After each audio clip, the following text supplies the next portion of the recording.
like to wish each one of you a blessed Friday. I do want to share one thing before I do my thought. We've been partnering with the Ukraine Orthodox Church here in Palos for our outreach to Ukraine, and they're having a rally tomorrow at 1 o'clock over at the Orthodox Ukrainian Church on 131st Street. And there's a rally there, and just to support each other and to support people and all they're going through. And it's been a nice partnership, and want to thank you for your generosity to us, which we give to them, which they can transfer to those in need in Ukraine. So a happy day after St. Patrick's Day. And I have a little quote from St. Patrick. I don't think he was an official saint, but to many people he was. He actually was a prisoner for a while and kind of a missionary, a teacher. He taught and said some good things, and here's one of his quotes. May the strength of God pilot us. May the wisdom of God instruct us. May the hand of God protect us. May the word of God direct us. Be always ours this day and forevermore. Man, it sounds good. The words are comforting. But then I think about what's going on with our brothers and sisters in Ukraine. And, you know, I have thoughts, deep thoughts sometimes, and I can only share with you what I'm sure you feel, that what's happening there is about as wrong can be. It's just a violation of God's creation. It's a violation of human dignity and respect. And it's absolutely unconscionable. And it's like we see the face of evil and the power of destruction. And I guess the question is, will it ever end? And why? And I think we talked about that last night in church. And it seems to me the church has become certainly a refuge for people on Thursday nights, and I think even on Sunday, where we come for some kind of direction and comfort. Because we ask the hand of God to protect us. And how are the people in Ukraine protected?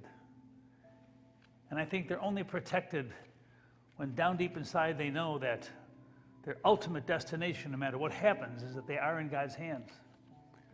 And our hands too, you know, sometimes our hands need to be God's hands. And what little we can do just to support the struggle, we need to know that God's presence has to live somehow in each one of us. And we talked about God directing us. And sometimes we, in the way we treat each other, in the way we share, in the way we walk each day, that people look to us to personify and to exemplify the Spirit of God in the world. And so we are called, each one of us, to do what we can to let the world know that God is alive. And even though the face of evil is out there and so much destruction, we need to believe that in the middle of that journey, God walks with us, and God holds every one of us, every one of those kids, every one of those parents, everyone in the palm of his hand. I asked last night that one thing that I try to do is, in the midst of all the hundreds and thousands of people who are struggling, is try to take 2 or 3 people in my journey that need a little extra strength. So maybe as we talk here this morning, can you pick out 1 or 2 or 3 people in your life that need a little extra prayer and a little extra support? You know, this week we've been talking about Lizzie, that young lady at Heartland who is so frail and bedridden, and she exudes God's goodness and grace. And so every morning I come in here, her name is on the sign, and I pray for her. And I've been praying for the mother of good friends of my kids growing up, and I think of Mickey at Palos Hospital, and I know she's struggling, and she's one person. And yet, when you focus your prayers on a person, it's not just to that person, it's to the whole humankind.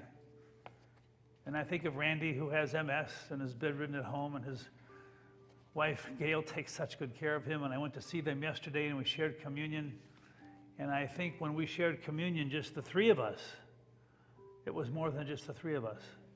It was like the human community was gathered there as we said those words of peace. So today, as we go about our day, and as we do whatever we have to do to get through from the sunrise to the sunset, let's remember that our hands are God's hands, that our heart is God's heart, that our direction can be God's direction. And if we can take one little moment to make a difference in one other person, maybe that's the best we can do. And we realize, too, that we've often said that there are no strangers here, and there are none.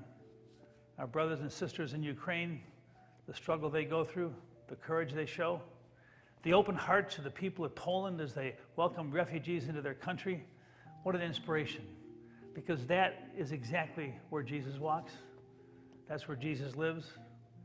And hopefully his Spirit lives in the simple moments that we share on a Monday, Wednesday, or Friday. It's good to be together. God bless each one of you. We gather here for church on Sunday at 8:30 and 11 o'clock. And whether you're here or out there, God's Spirit binds us together. So good to be with you. It's refreshing, it's empowering, and I look forward to speaking to you on Sunday.